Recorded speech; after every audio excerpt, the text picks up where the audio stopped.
Le soleil, autant de sources d'énergie que la nature met à notre disposition. C'est en Afrique que ces sources d'énergie renouvelables offrent leur meilleur potentiel. Mais c'est surtout en Afrique que la dépendance énergétique est la plus pesante, que les effets des changements climatiques risquent de se faire le plus ressentir.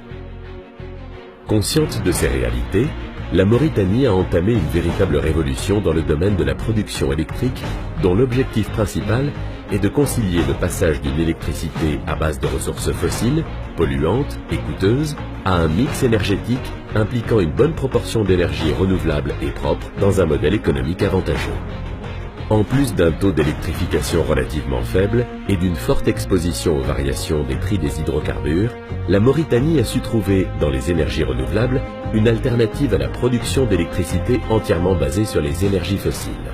L'intégration des énergies renouvelables dans le parc de production électrique a permis de diminuer l'impact des énergies fossiles, de mieux maîtriser les coûts de production, tout en rendant possible l'électrification de sites dont l'isolement et la faible densité de population rendaient l'électrification quasi impossible. En plus de rendre la Mauritanie moins dépendante énergétiquement, le recours à ses ressources propres permet également au pays de préserver l'environnement et d'œuvrer concrètement dans la lutte mondiale contre le réchauffement climatique.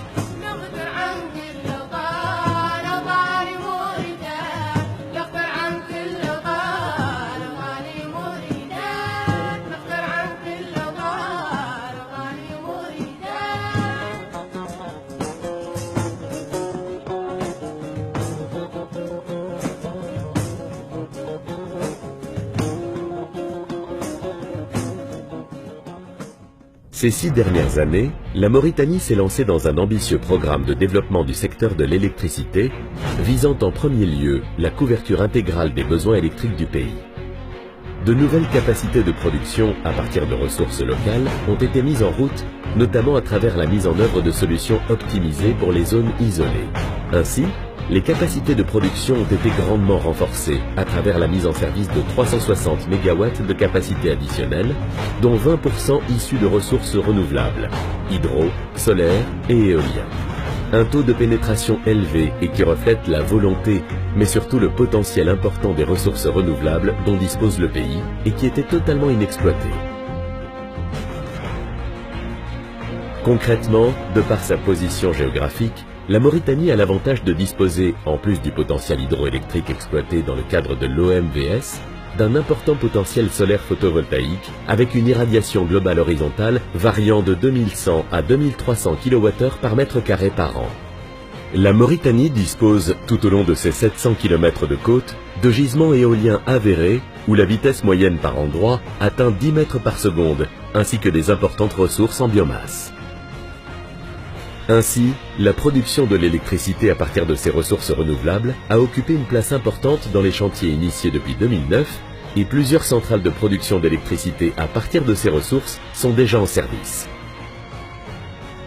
La centrale hydroélectrique de Fellou de 60 MW avec une quote-part de 30% pour la Mauritanie, mise en service en 2013. La centrale éolienne de Nouadhibou de 4,4 MW, mise en service en 2012. La centrale solaire photovoltaïque de 15 MW de Cheikh Zayed, mise en service en 2013. La centrale solaire photovoltaïque de Zouerat de 3 MW, mise en service en 2013. La centrale éolienne de Nouakchott de 30 MW, mise en service en 2015. En plus des grands centres urbains, des efforts importants ont été consentis en milieu rural avec la construction de 28 petites centrales, dont 10 centrales hybrides diesel, solaires et éoliennes, et 50 plateformes multifonctionnelles alimentées par énergie solaire. Cette production d'énergie renouvelable, conjuguée avec celle fournie par l'énergie thermique, a permis à la Mauritanie de passer en moins de 6 ans d'une situation déficitaire à une situation excédentaire. Au point de devenir un acteur énergétique sous-régional, la Mauritanie affiche ainsi le meilleur taux de croissance de la demande en Afrique sur la période 2009-2014. Ces extensions opérées entre 2009 et 2015 sont conjuguées avec la réalisation de 1500 km de lignes basse tension, 750 km de moyenne tension et 900 postes moyenne tension, basse tension pour distribuer l'électricité aux citoyens.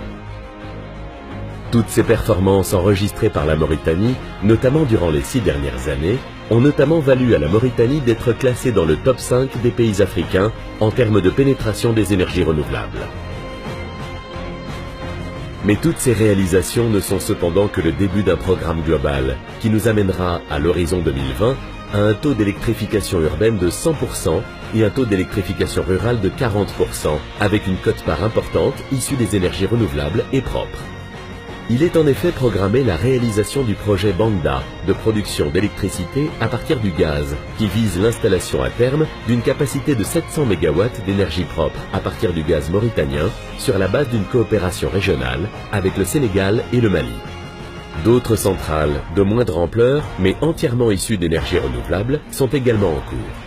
Une nouvelle centrale solaire de 30 MW à Nouakchott devrait entrer en service en 2017. Une centrale hydroélectrique Gouina, avec une quote-part de la Mauritanie de 42 MW, est prévue en 2018.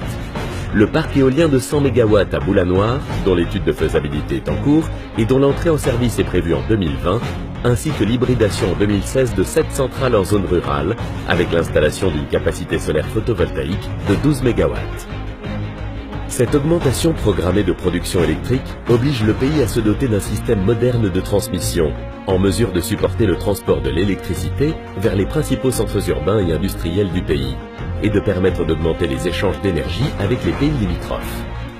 Dans ce cadre, 4 dorsales sont programmées pour relier les différents centres de production et de consommation du pays entre eux et avec les réseaux transfrontaliers de l'OMVS, notamment Nouakchott-Nouadhibou, Nouakchott-Diama, prolongé côté Sénégal jusqu'à Tobène, près de Dakar, Nouakchott-Néma, avec une bretelle Kifa-Kai au Mali, et Nouakchott-Agjoust-Attar-Choum-Zouerat. Ces projets reflètent un engagement fort pour valoriser les ressources nationales et diversifier le mix énergétique du pays, dans lequel les énergies renouvelables devraient représenter à l'horizon 2018 40% de la production. Tous ces efforts sont peut-être un petit pas à l'échelle de l'humanité, mais sont un bond de géant pour la Mauritanie.